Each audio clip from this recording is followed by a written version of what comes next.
Students आज हम आपको पढ़ाएंगे एक्सरसाइज 2.2। चलिए स्टूडेंट्स हम क्वेश्चन नंबर फर्स्ट देख लेते हैं। तो चलिए क्वेश्चन पढ़ते हैं हम। अगर आपको किसी संख्या से 1/2 घटाने पर परिणाम को 1/2 से गुणा करने पर 1/8 प्राप्त होता है तो वह संख्या क्या है। हम बच्चों वह संख्या मान लेंगे x। जैसे जैसे इस क्वेश्चन में कहता जाएगा वैसे वैसे हम कंडीशन करते चले जाएंगे। और आइए अब हम इसे कॉपी में करते हैं। बच्चों जो संख्या हमसे पूछी है वह मान लेंगे हम x। माना वह संख्या इक्वल टू x। अब हम करेंगे प्रश्नानुसार अकॉर्डिंग टू क्वेश्चन। प्रश्न में दिया गया है कि किसी संख्या में 1/2 घटाने पर, तो जो संख्या हमने मानी है उसमें से हम क्या करेंगे 1/2 घटाएंगे। तो वह संख्या हमने क्या मानी है x मानी है, तो x माइनस 1/2। अब देखिए स्टूडेंट्स, ना हम x में से 1 - 2 घटा सकते हैं, ना ही हम कोई जोड़ सकते हैं, क्योंकि x एक चर संख्या है और 1/2 एक अचर संख्या है। हम चर और अचर संख्या को ना तो जोड़ सकते हैं और ना ही घटा सकते हैं। x - 1/2 इस परिणाम को हमें 1/2 से गुणा करना है। तो देखिए स्टूडेंट, हम इसे गुणा करेंगे 1/2 और हमें क्या प्राप्त होता है 1/8। तो चलिए स्टूडेंट, अब हम इसे कहते हैं हमें यहाँ x की वैल्यू निकालनी है, तो हम इसको ब्रैकेट में ही रहने देंगे। देखिए स्टूडेंट्स, x माइनस 1/2। अब देखिए हम इसको क्या करेंगे 1/8। जब यहाँ पे ये है मल्टीपल में है तो ये दूसरी साइड जाएगा तो भी मल्टीपल में ही और बदल जाएगा। 2 ऊपर आ जाएगा और 1 नीचे आ जाएगा। अब देखिए हम इसे काट सकते हैं। 2 1 जा 2 और 2 4 जा 8। देखिए बच्चों, x minus 1/2 is equal to में 1/4।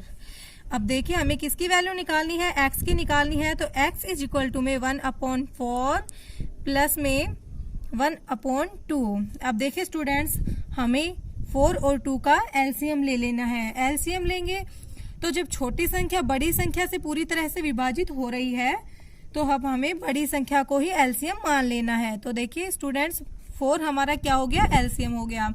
तो 4 1 जा कितना होता है 4 और 1 1 जा 1। तो 1 प्लस में 2 2 जा 4 और 2 1 जा 2 हो गया।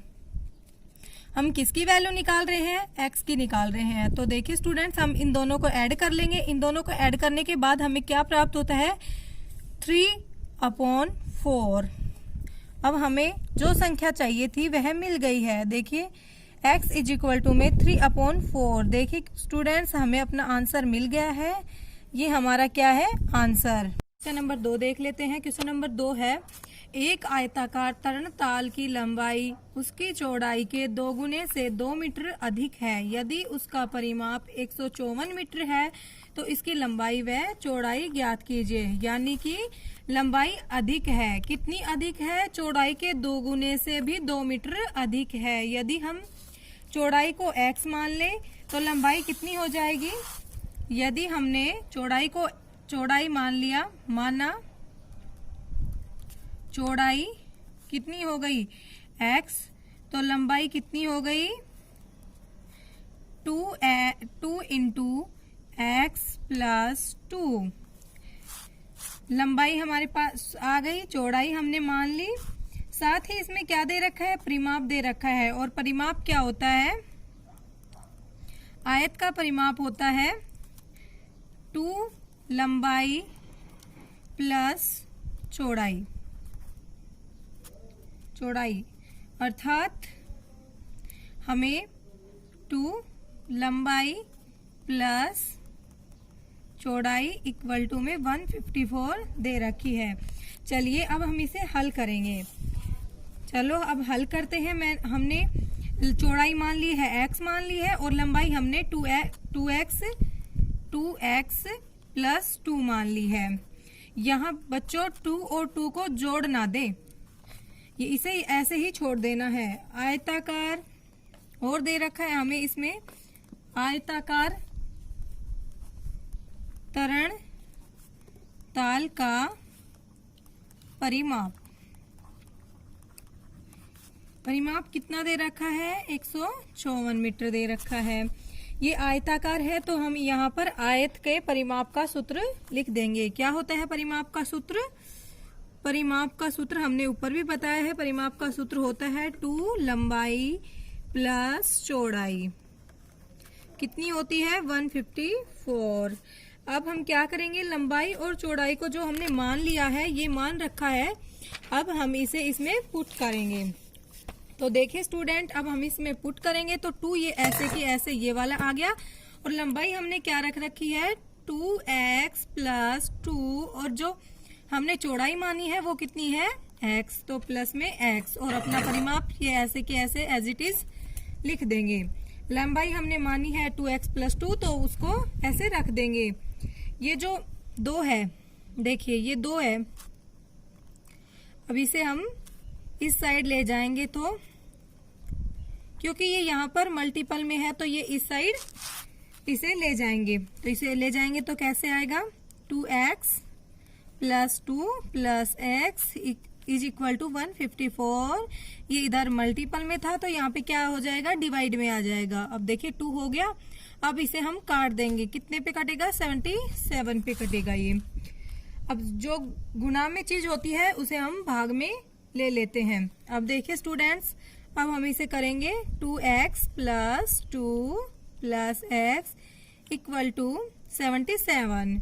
अब हमें जो x वाली संख्या है इसे हमें जोड़ देना है।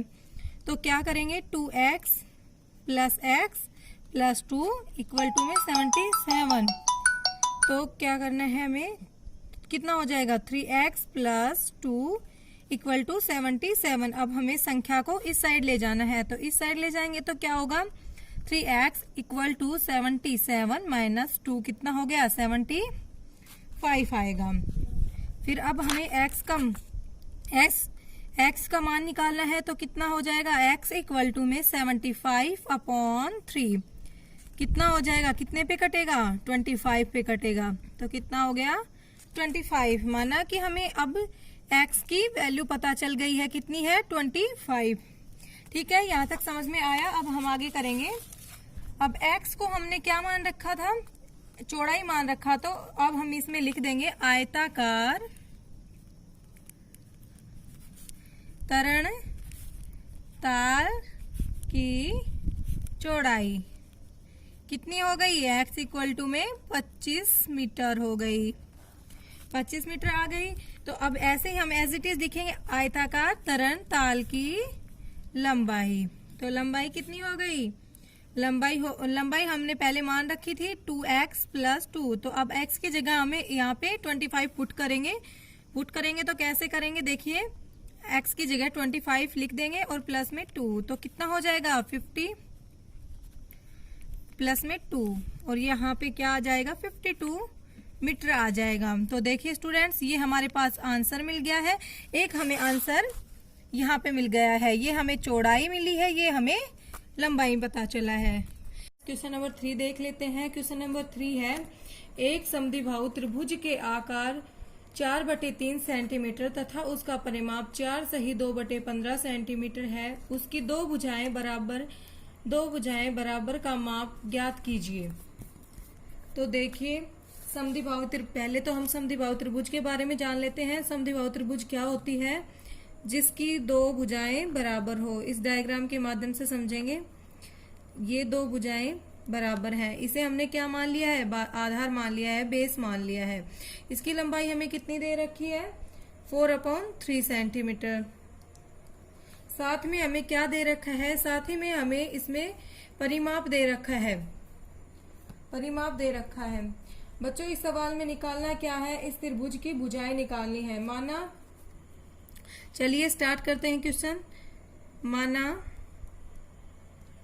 त्रिभुज की बराबर भुजाओं में प्रत्येक भुजा का माप इज इक्वल टू में x सेंटीमीटर, ये हमने माना है। और त्रिभुज का परिमाप हमें दे रखा है तो हम वो भी लिख लेंगे। कितना है 4/2/15। यहाँ हम त्रिभुज के परिमाप का सूत्र लगाएंगे। त्रिभुज के परिमाप का सूत्र क्या होता है? तीनों भुजाओं का योग।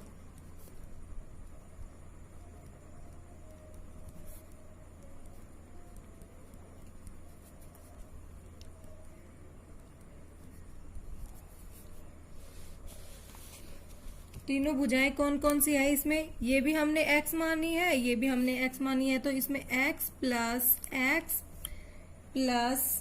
4/3 जो हमें एक बेस दे रखा है वो, और इक्वल टू में इसे हम सरल कर लेंगे तो क्या होगा? ये मिश्रित भिन्न में है तो इसे सरल करेंगे तो कितना होगा? 15 की टेबल 4 बार बोलेंगे तो कितना होगा? 60 में 2 ऐड करेंगे तो 62/15 हो जाएगा। तो अब हम इसे यहाँ पे लिख लेंगे सरल करके 62/15। फिर उसके बाद में हमें संख्या अलग करनी है और ये चर अलग करने हैं, तो इनको ऐड करेंगे तो कितने हो जाएंगे?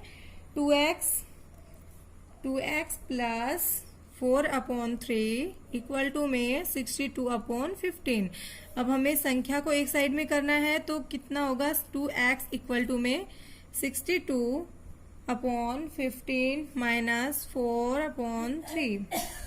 अब हम इसका एलसीएम लेंगे तो छोटी संख्या बड़ी संख्या से पूर्णतः विभाजित है तो बड़ी संख्या को ही हम एलसीएम मान लेते हैं। तो देखिए 15 1 जा 15 और 15 1 जा 15 तो 62 1 जा 62, माइनस में 3 की टेबल 15 तक बोलेंगे तो 5 तक जाएगी, 5 4 जा 20। इसमें लेस करेंगे तो कितना हो जाएगा? 42/15। 2x equal to 42/15। देखिए अब हमें ये इधर लेके आना है तो ये इधर गुणा में है तो इधर आएगा तो भाग में हो जाएगा, तो x इक्वल टू में 42/15 इंटू 2। तो इसको कैंसिल करेंगे तो 21 पे हो जाएगा। 21 से भी हम तीन की टेबल से काटेंगे तो कट जाएगा 7 पे और इधर 5 पे, तो कितना हो गया? 7/5 हो गया। 7/5 हो गया तो हमारे पास x की वैल्यू कितनी आ गई? 7/5 सेंटीमीटर। अब हमें x की वैल्यू प्राप्त हो चुकी है। तो x हमने किसको माना था? त्रिभुज के बराबर भुजाओं को। तो अब लो हम इसे लिख देंगे, त्रिभुज की बराबर भुजाओं की माप इक्वल टू में 7/5 सेंटीमीटर।